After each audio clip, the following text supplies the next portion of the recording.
सबको जय मसीह की। जैसे हमने पिछली वीडियो में बताया कि परमेश्वर से प्रेम हम कैसे रख सकते हैं और उसकी आज्ञा पर चलकर हम क्या पा सकते हैं। जब हम परमेश्वर की आज्ञा को मानेंगे तो परमेश्वर हमारे जीवन में बहुत बड़े बड़े अद्भुत कार्य करता है।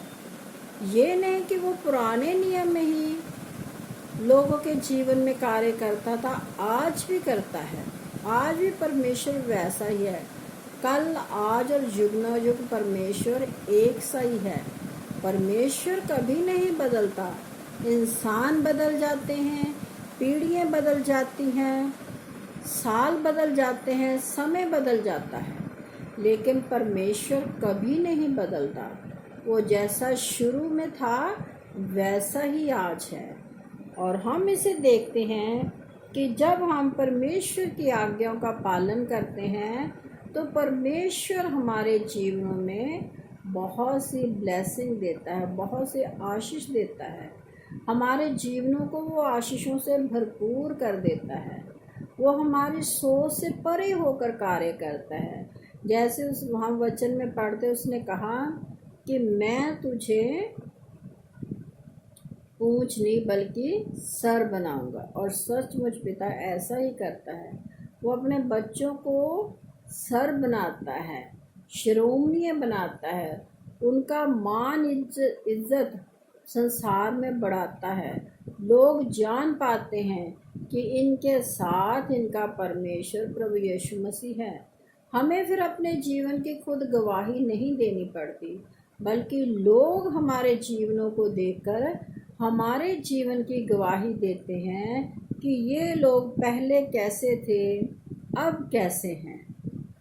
तो इसे हम जानते हैं कि जब हम परमेश्वर की आज्ञा पर चलते हैं तो वो हमारे जीवन में क्या क्या करता है। तो यहाँ लिखा हुआ है,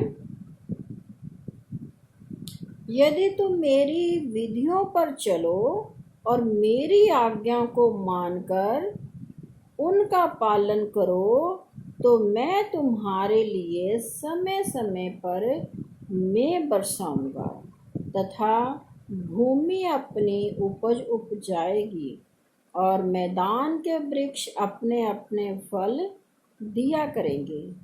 यहाँ पर एक एग्जाम्पल दी गई हुई है कि अगर हम परमेश्वर की आज्ञाओं के ऊपर चलते हैं तो वो हमें कैसी ब्लेसिंग देता है, कैसी आशीष देता है। तो वो लिखा हुआ है कि वो समय समय पर जब भी हमें ज़रूरत होगी हमारे लिए बरकत आशीष देगा, हमारे कार्यों को वो सफल करेगा। जो कुछ भी हम परमेश्वर से मांगेंगे समय रहते हुए वो हमें देगा। मैं बरसाने का मतलब यही है कि जब धरती, आप देखिए, जब फसल बोई जाती है तो उसे दुनियावी पानी जो मिलता है ट्यूबवेल के द्वारा या किसी भी तरह से किसान भाई लोग पानी देते हैं, वो पानियों को उतना फलवंत नहीं करता जितना वर्षा के कारण वो जो है पेड़ पौधे हैं, जो सब्जी हैं, फ्रूट हैं, उनको फलवंत करता है। किसान भाई भी क्या है, इच्छा रखते हैं कि वर्षा होए तो हमारी फसल क्या है, अच्छी हो जाए। वर्षा परमेश्वर करता है। पानी वो भी है जो ऊपर से गिर रहा है और पानी वो भी है जो हम दुनियावी कुओं से, नदियों से पाते हैं। उन दोनों पानी में यही फर्क है कि वो उसमें उतनी आशीष नहीं है, उससे इतनी फसल नहीं उपज रही जितनी कि आसमान से गिरे हुए पानी से फसल उपजाऊ होती है। इसी तरह जब हमारा कोई भी कार्य है, चाहे हम बिजनेस करते हैं, चाहे कोई दुकानदार है, चाहे कोई सर्विस करता है, तो परमेश्वर उसमें अपनी आशीष समय समय पर उसको देता है, किसी भी तरह से दे दे। वो उसके सारे कार्य को सफल करता जाता है। जैसे फसल को उपजाता है तो उसके कार्य को भी वो फलवंत करता जाता है, बढ़ाता जाता है, उसमें वो अपनी आशीष ही आशीष उंडेलता जाता है। जैसे वचन में लिखा है कि धन यहोवा की आशीष से मिलता है और वह उसमें कभी दुख नहीं मिलाता। जो परमेश्वर हमें धन देता है, जो परमेश्वर हमें बरकत देता है, उसके साथ कभी भी दुख मिला हुआ नहीं होता, क्योंकि वो आशीष परमेश्वर की ओर से है और हमारी मेहनत की वो कमाई है, इसलिए उसमें दुख नहीं होता।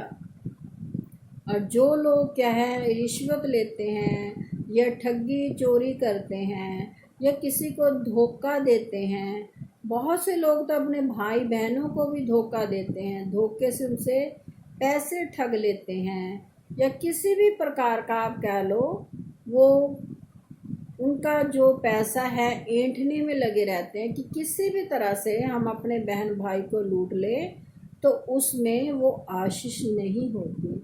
अगर वो ऐसा करेंगे तो उसके साथ क्या है, दुख दुख दुख ही होगा। वो उनका पैसा दुख में चला जाएगा, चाहे बीमारी में चला जाए, चाहे किसी भी तरह से चला जाए, तो वो पैसा क्या है, दुख का कारण बन जाएगा। जैसे नीति वचन में भी लिखा हुआ है कि जो लोग ऐसी ठगी करते हैं तो वो क्या है, वायु से उड़ जाने वाला धन होता है। जैसे हवा चलती है तो वो क्या है, किनको को जो भी चीज़ें होती हैं उनको उड़ा ले जाती है, वैसे ही धन जो हम ठगी चोरी से कमाते हैं वैसे ही वो क्या है, उड़ जाता है। परमेश्वर किस में बरकत देता है, हमारी मेहनत की कमाई में। जो परमेश्वर ने हमें काम करने के लिए दिया हुआ है उसमें वो अपनी बरकत आशीष उंडेलता है। और जो भी लोग कह देते हैं कि 2 नंबर का कार्य करते हैं, कुछ लोग ऐसे ही वर्ड यूज़ करते हैं, तो उसमें कोई भी आनंद नहीं होता, कोई खुशी नहीं होती। आप अक्सर देखिए कि जो लोग ऐसे झूठ के द्वारा धन उत्पन्न, वचन में भी लिखा है कि जो झूठ के द्वारा धन हम कमाते हैं वो वायु से उड़ जाने वाला फुहारा होता है। झूठ द्वारा कमाया गया धन यूं ही उड़ जाता है। तो यहाँ पर लिखा है वो समय समय पर, वो जब भी हमें ज़रूरत होगी किसी भी बात के लिए, तो परमेश्वर उसमें अपनी बरकत उंडेल कर हमें देता है।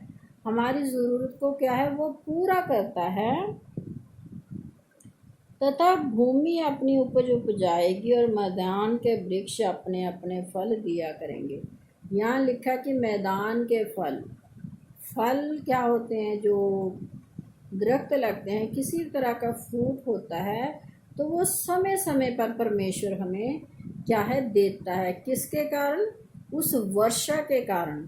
और उस फल में भी क्या है, मिठास होती है। आप देखिए अक्सर जो वर्षा से पेड़ पौधे फ्रूट्स उगते हैं, उनकी जो मिठास होती है, जब उनका जो स्वाद होता है, वो दुनियावी पानी के द्वारा उपजाए हुए उससे मेल नहीं खाता। दोनों के स्वाद में क्या है, फ़र्क होता है। ये क्या है, दुनियावी बात है, आप अपनी ज़िंदगी में से देख सकते हैं। तो आगे लिखा है, अगर आप ऐसा करोगे और मैं तुम्हारी ओर कृपा दृष्टि रखूँगा और तुमको फलवंत करूँगा और बढ़ाऊँगा और तुम्हारे संग अपनी वाचा को पूर्ण करूँगा। यहाँ परमेश्वर क्या कह रहे हैं कि अगर आप ऐसा करोगे तो मैं तुम्हारी ओर दृष्टि रखूँगा। परमेश्वर हमें देखता रहेगा। जब हम परमेश्वर के आज्ञा के अनुसार चलेंगे तो वो अपनी निगाहें हम पर रखेगा, वो हमें देखता रहेगा, वो हमें फलवंत करेगा, हमारे जीवन को बढ़ाएगा। और क्या परमेश्वर ने कहा, जो वाचा, जो आज्ञाएं, जो वचन प्रभु ने दिए हमें, प्रभु ने कहा कि मैं ऐसा तुम्हारे लिए करूँगा, तो वो जो जैसे एक दुनियावी एग्ज़ाम्पल है कि बच्चे अपने माँ बाप से हमेशा कहते हैं, मम्मी पापा आपने हमें ये देने का वादा किया है। तो वो अपने माता पिता को याद कराते रहते हैं कि आपने कहा था कि आप ऐसा करोगे तो मैं तुम्हें ये गिफ्ट दूंगा। तो जो परमेश्वर ने हमारे लिए गिफ्ट रखे हुए हैं, फिर वो समय समय पर हमें अपने उस खजाने में से देगा जो कभी ख़त्म नहीं होता। वो गिफ्ट सिर्फ मसीह लोगों के लिए नहीं है, वो सब के लिए है। वचन में लिखा हुआ है कि मैं सब जातियों का पिता हूँ, और उसकी इच्छा है कि वो अपने किस बेटी या बेटी को क्या देना चाहता है। आप किसी से ज़बरदस्ती कुछ भी नहीं ले सकते। एक जो फैमिली में अपने बच्चे होते हैं वो भी अपने माँ बाप से ज़बरदस्ती कुछ नहीं ले सकते जब तक माँ बाप की इच्छा ना हो अपने बच्चों को देने की। बहुत बार बच्चे जिद करके ले लेते हैं, होता है अक्सर ऐसा घरों में।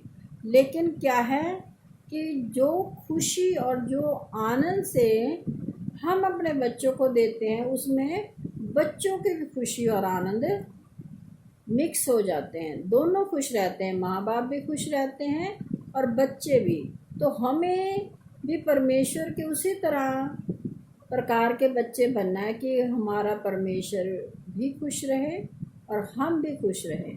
हम उसकी आज्ञा को माने और उससे प्रेम रखें, ताकि वो हमें समय समय पर वो आशीष दे जिसकी हम अपने मन में इच्छा रखते हैं। तो आगे क्या लिखा हुआ है, और मैं तुम्हारे बीच अपना निवास स्थान बनाए रखूँगा और मेरा जी तुमसे घिन नहीं करेगा। ये कितनी अच्छी बात है कि परमेश्वर हमारे बीच में, हमारे घर में, हमारे बिजनेस में, हमारे अंदर, हमारी आत्मा के अंदर वो क्या है, वास करेगा। कितना बड़ा, ये सबसे बड़ा गिफ्ट है कि परमेश्वर हमारे घर में, हमारे बिजनेस में, हमारी आत्मा में वास करे। ये सबसे बड़ा गिफ्ट है। दुनियावी बातें जो है, दुनियावी जो धन है, वो हमें इतनी आशीष नहीं देगा जितना कि परमेश्वर जब हमारे संग रहेगा, हमारे घर में उसका वास हो जाएगा, तो फिर तो हमें क्या है, एक राजा की ज़िंदगी वो देगा। जैसे आप देखिए, बहुत से लोग बहुत ज़्यादा अमीर हो जाते हैं, वो उनके पास दुनियावी धन है जो थोड़े समय के लिए है। जब वो मर जाएंगे तो वो धन उनका किसी काम का नहीं रहेगा, वो धन अपने साथ नहीं ले जा सकते। लेकिन जब परमेश्वर हमारे घर में है, जब परमेश्वर हमारे दिल में है, तो हमें क्या है, वो ऐसी आशीष देगा, ऐसी बरकत देगा जो कोई हमसे छीन नहीं सकता। दुनियावी धन तो आपका छीना जा सकता है, उस दुनियावी धन में आपको घाटा भी पड़ सकता है, कोई चोर भी उसको चुरा कर ले जा सकता है, या आपके बच्चे भी उड़ा सकते हैं, किसी भी तरह से वो धन चला जाएगा। लेकिन जो परमेश्वर हमें धन देगा, जो हमें परमेश्वर आशीष देगा, जो हमें वो रुतबा देगा संसार में, उसे कोई नहीं छीन सकता। इस बात को आप हमेशा याद रखें। और मेरा जी तुझसे घिन नहीं करेगा। ये कितनी अच्छी बात है कि परमेश्वर का जी, परमेश्वर का मन हमसे क्या है, घिन नहीं करेगा, वो हमसे नफरत नहीं करेगा। जैसे हम दुनियावी रिश्तों में देखते हैं कि अगर हमारे घरों में कोई थोड़ा सा भी लड़ाई झगड़ा हो जाए, या बच्चे माँ बाप के साथ वाद विवाद करें, तो क्या हो जाता है कि हम एक दूसरे से घिन करने लग जाते हैं, नफरत करने लग जाते हैं, जेलसी करने लग जाते हैं कि इसने हमें ये कहा, इसने हमें वो कहा। तो उस बात को हम छोड़ते नहीं हैं, ज़िंदगी भर नहीं छोड़ते। बेशक हम ऊपर से कह दें कि मैंने तुम्हें माफ़ कर दिया या मैंने ये कर दिया वो कर दिया, लेकिन दिल में उस बात को इंसान हमेशा बिठाए रखता है। वो दिल से दूर नहीं करता। जब कभी फिर समय आएगा तो फिर वो उसी बात को फिर से रिपीट करेगा।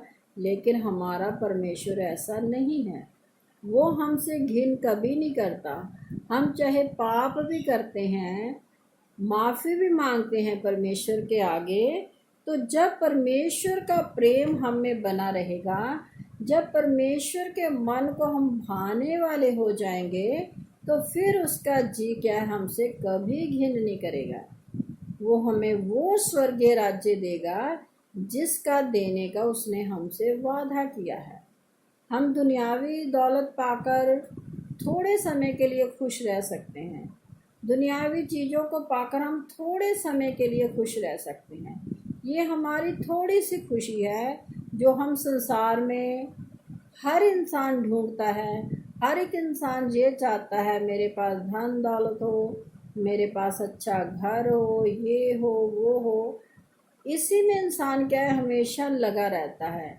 और वो क्या है, परमेश्वर को अपने दिल में जगह बनाने ही नहीं देता। तो जैसे वचन में प्रभु कहते हुए हैं कि मैं तेरे दिल के द्वार पर खड़ा हुआ खटखटाता हूँ, जो कोई मेरी आवाज़ को सुनकर द्वार को खोल लेगा, मैं उसके भीतर आऊँगा, मैं और पिता उसमें वास करेंगे। तो ये कितनी बढ़िया बढ़िया बात है कि प्रभु भी और उसका पिता भी और पवित्र आत्मा भी हमारे दिल में वास करे, हमारे हृदय में उसका वास हो। वो हमारे साथ चले फिरे, हर बात में वो हमारा साथ दे। तो ये क्या है, एक ऐसी खुशी, ऐसी आनंद होता है कि जो कभी छीना नहीं जा सकता।